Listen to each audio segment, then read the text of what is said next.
Hola mis queridos hermanos, que la paz y gracia de Dios y nuestro Señor Jesucristo sea con todos ustedes. Les saluda José Fernando, miembro de la Iglesia de Cristo que se reúne en Barranca Bermeja. Hoy vamos a hablar de un tema muy importante que es el Evangelio, que es muy conocido, es una cita de la cual se habla mucho y es Marcos 16, 15 al 16 que dice: "Y por todo el mundo y predica el Evangelio a toda criatura. El que creyere y fuere bautizado será salvo, mas el que no creyere será condenado". Aquí resalta la palabra predicar el Evangelio. Hoy vamos a descubrir qué es el Evangelio. Iniciamos. Lo primero del Evangelio nos lo enseña 1 Corintios 15, versículos 1 al 4. Dice así: "Además os declaro, hermanos, el Evangelio que os he predicado". ¿Qué predicaba el apóstol Pablo?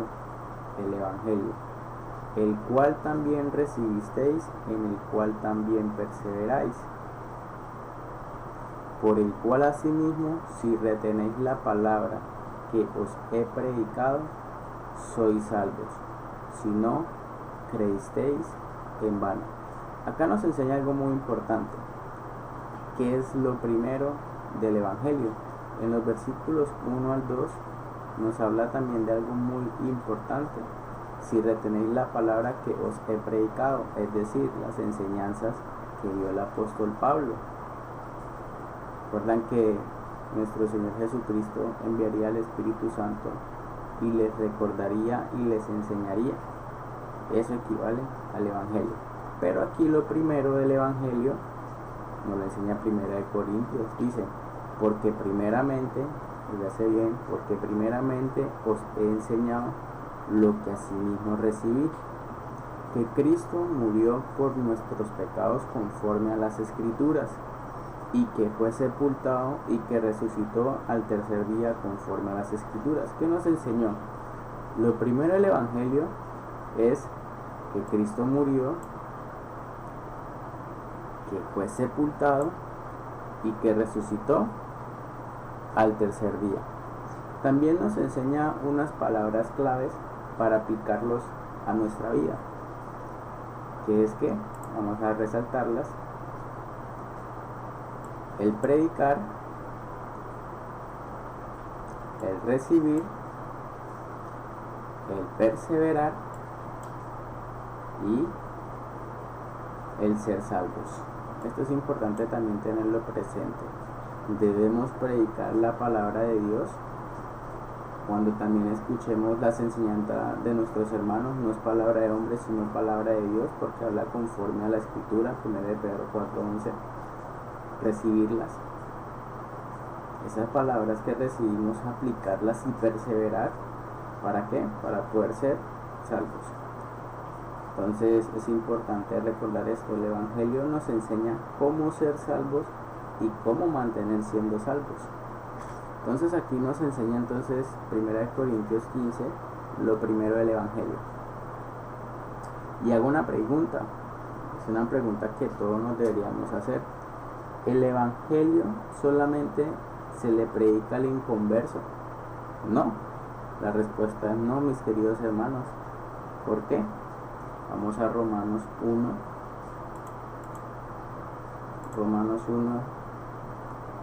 15, que es lo que leíamos en 1 Corintios, que el apóstol Pablo predicaba, enseñaba el mensaje de Dios.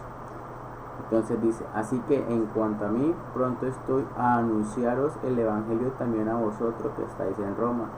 Entonces el Evangelio también es predicado en la iglesia local, porque equivale a todas las enseñanzas de nuestro Señor Jesucristo. Esto equivale a ser la ley de Cristo. Entonces, para tenerlo presente, vamos a otro punto.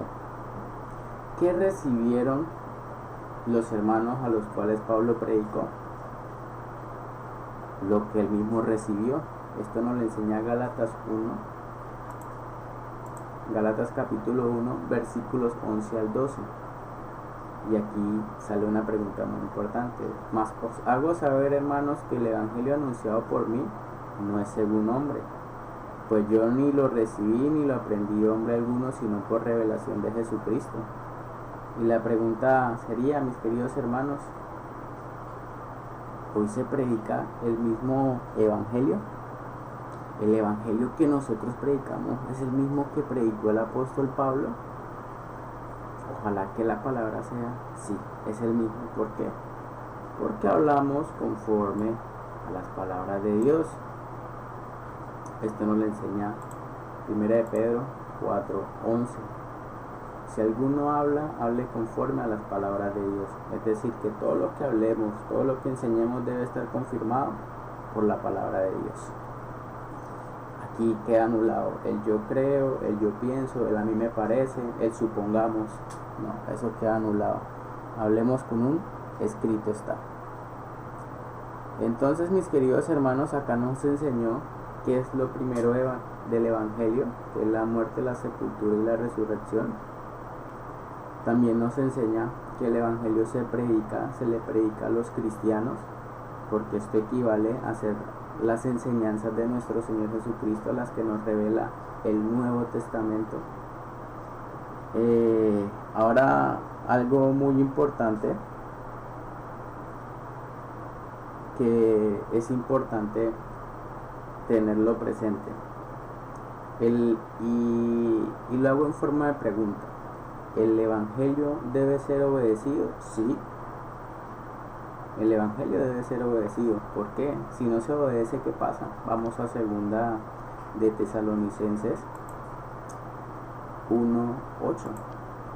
¿Qué pasa con los que no obedecen el evangelio? Dice: en llama de fuego, para dar retribución a los que no conocieron a Dios ni obedecen el evangelio de nuestro Señor Jesucristo. Las personas que rechazan el evangelio, no lo obedecen, y el cristiano que no pone en práctica lo que enseña el evangelio, los mandamientos que manda nuestro Señor. Entonces vamos a leer otro pasaje que está en Hebreos 5 para confirmar esto. Hebreos 5 versículos 8 al 9 dice así: y aunque era hijo, por lo que padeció, aprendió la obediencia, y habiendo sido perfeccionado, vino a ser autor de eterna salvación para todos los que le obedecen. Entonces es necesario obedecer el evangelio para poder adquirir la salvación eterna. Entonces pregunta: ¿la salvación es condicional? Sí, la salvación es condicional. Esto nos lo enseña Hechos 2:37. Vamos a Hechos 2:37, que nos enseña lo siguiente: al oír esto, se compungieron de corazón, se sintieron tristes, y dijeron a Pedro y a los otros apóstoles: varones hermanos, ¿qué haremos? Pedro les dijo: arrepentidos y bautícese cada uno de vosotros en el nombre, por la autoridad de Jesucristo, para el perdón de los pecados, y recibiréis el don del Espíritu Santo. Este don equivale a la salvación, a las bendiciones espirituales. Entonces esto es importante tenerlo presente. Vamos a Hechos 16:30. Hechos 16:30 dice lo siguiente: y sacándolo les dijo: señores, ¿qué debo hacer para ser salvo? Entonces la salvación sí es condicional. Ellos dijeron: cree en el Señor Jesucristo y serás salvo tú y tu casa. No nos quedemos solo ahí, porque vamos a creer que solo vamos a creer que es creer en el Señor Jesucristo. Hay que seguir leyendo. Y le hablaron la palabra del Señor a él. Esto equivale al evangelio, y a todos los que estaban en su casa. Y él, tomándolos en aquella misma hora de la noche, les lavó las heridas, mostró arrepentimiento, y enseguida se bautizó él con todos los suyos. Entonces esto es importante también tenerlo presente. Vamos a Hechos 22:10. Y dije, ¿quién dijo? Aquí está hablando Pablo: ¿qué haré, Señor? Y el Señor me dijo: levántate y ve a Damasco, y allí se te dirá todo lo que está ordenado que hagas. Entonces Pablo, en ese momento Saulo, tuvo que hacer algo para que el Señor le perdonara sus pecados. Ahorita es importante entonces preguntarnos, venga, ya sé qué es lo primero del Evangelio, que es la muerte, la sepultura y la resurrección. ¿Cómo hago para que la muerte, la sepultura y la resurrección apliquen en mi vida? Esto está, mis queridos hermanos, la respuesta está en Romanos 6, versículos 3 al 4. Dice, esto es para que aplique el Evangelio en nuestra vida. ¿O no sabéis que todos los que hemos sido bautizados en Cristo Jesús, hemos sido bautizados en su muerte? Porque somos sepultados juntamente con Él para muerte por el bautismo, a fin de que como Cristo resucitó de los muertos por la gloria del Padre, así también nosotros andemos en vida nueva. Entonces aquí enseña cuándo aplica el Evangelio en nuestra vida. Lo primero del Evangelio. Entonces nos enseña que es necesario bautizarse. Hechos 2 nos enseña que es para perdón de pecados. Cuando uno es bautizado, entonces aplica la muerte, aplica la sepultura, dice juntamente con Él, y resucita de nuevo. Aquí resucita de nuevo, no, resucita, tiene nueva vida. Dice, así también nosotros andemos en vida nueva. Es decir, que pueden haber casos donde muchas personas se arrepienten, tienen un cambio de vida y es visible y es de saltar. Pero si estas personas no nacen de nuevo por medio del bautismo para el perdón de pecados, ante Dios siguen en sus delitos y pecados, siguen alejados de Dios. Entonces es importante nacer de nuevo. ¿Por medio de qué? Por medio del bautismo. Se sumerge y cuando sale una persona nueva. Entonces en el bautismo aplica lo primero del Evangelio, que es la muerte, la sepultura y la resurrección. Entonces aquí es importante también hasta recordar el ladrón en la cruz, porque lo utilizan. Vea, el ladrón en la cruz no necesitó bautizarse. Pues ¿cómo se iba a bautizar si nuestro Señor no había muerto? ¿Cómo iba a aplicar la muerte, la sepultura y la resurrección en su vida? Entonces siempre debemos situarnos después de la resurrección de nuestro Señor Jesucristo, lo que Él mandó. Y Él que mandó, ir por todo el mundo y predicar el Evangelio a toda criatura. Entonces recordemos, lo primero del Evangelio es la muerte, la sepultura y la resurrección, y el Evangelio también equivale a toda la enseñanza de nuestro Señor Jesucristo. Entonces esta era la enseñanza para el día de hoy. Espero que sea de gran edificación y que Dios los bendiga en gran manera. Un fuerte abrazo.